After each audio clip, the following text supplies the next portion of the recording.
Lung cancer is the leading cause of death from cancer in the United States, and more than 80% of people develop it from smoking. We're talking today with Dr. Konstantinos Arnaoutakis about what you should know about your risk and when to see a doctor. He's a hematologist and oncologist at UAMS. This is Health Talk, the podcast from the University of Arkansas for Medical Sciences. I'm Scott Webb. So, Doctor, thanks so much for joining me today. We know that lung cancer is the leading cause of death from cancer in the United States, and more than 80% of people develop it from smoking.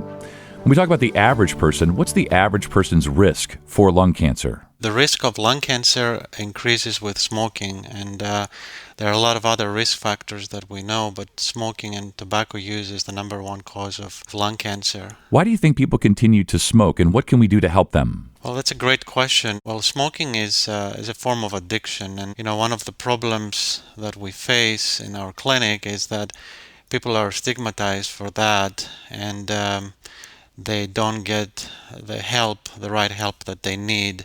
There's a lot of advertisements that promoted, as you know, smoking in the past, and that was kind of the cultural norm in many ways. So these kinds of things are difficult to get rid of, and a good number of adult people in the United States smoke. It's about 15 to 16% of adults in the United States that still smoke. I didn't realize it was that high. And when we talk about ways to quit smoking, what are some of the suggestions that you have? There are many available resources to quit smoking nowadays. I think the first step is to talk to your healthcare provider, and especially if you think that they are kind of familiar with the modern approaches of smoking cessation. I think it's very important to give it a try. There are many things that people can do. The most important thing is to be part of a team that is specialized and experienced with smoking cessation.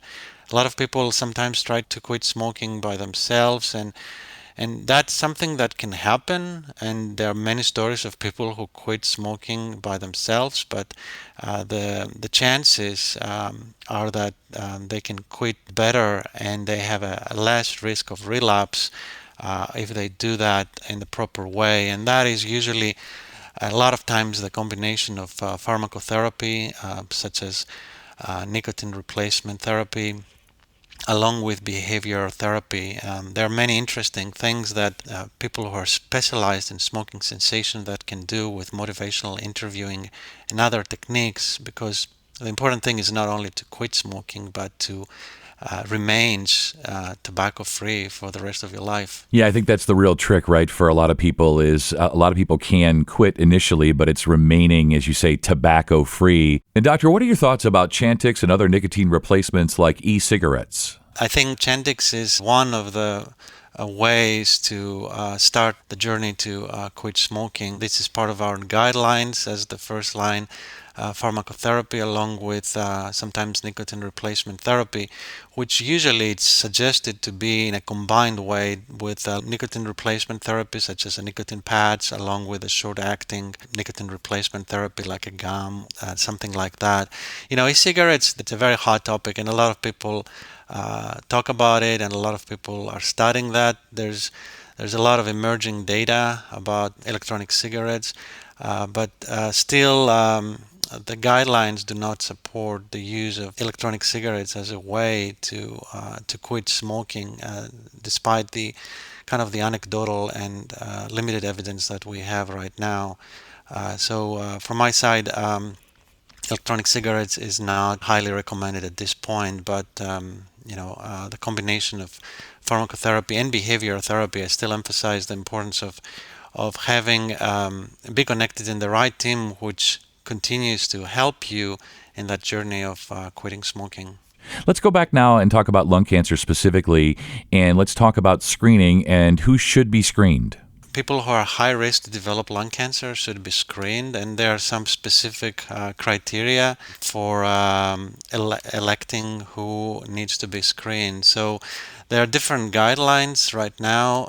Most of them require patients to be between the age of 55 to 77 or 74, depending on the guidelines.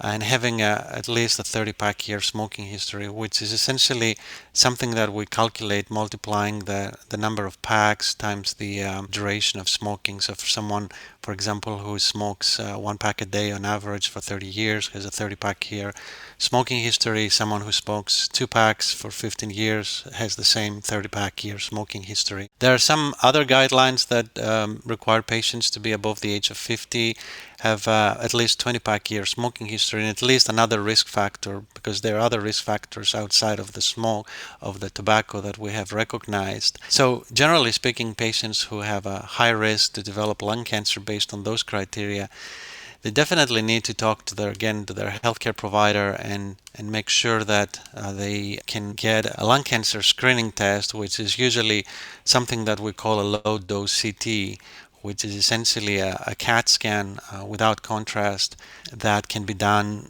very quickly, literally within a minute, and that can show if there has a nodule, a mass, or something else that needs further workup.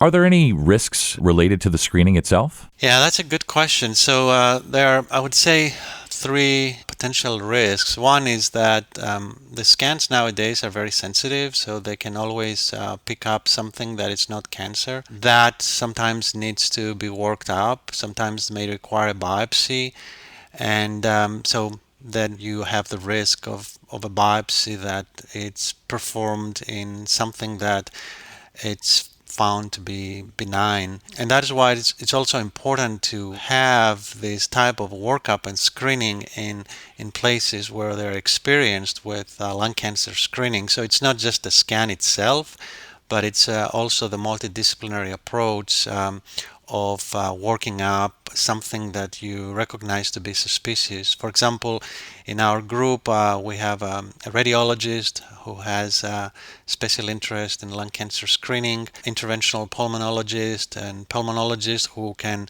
identify if something needs to be worked up further, and surgeons and medical oncologists, and a group in general who can determine if someone needs a biopsy or not, and if they don't, what type of workup they will need down the road, because something that is very small and it's not, let's say, suspicious may still need to be worked up just in case it's proved to be lung cancer down the road. And though it does seem like the benefits outweigh the risks, as you say, there are some possible risks that people need to factor in, that the team needs to think about. Right. And of course, another thing is, and we don't know yet in the long run, the role of radiation that patients get from many scans down the road, there's always a risk. And of course, the financial toxicity in some ways, because they can add to the healthcare cost in some ways. However, many studies have shown that actually lung cancer screening is cost effective if you take into account the fact that many patients who, if they don't have screening, they may diagnose with lung cancer that requires, treatment, that the treatment itself can also be expensive.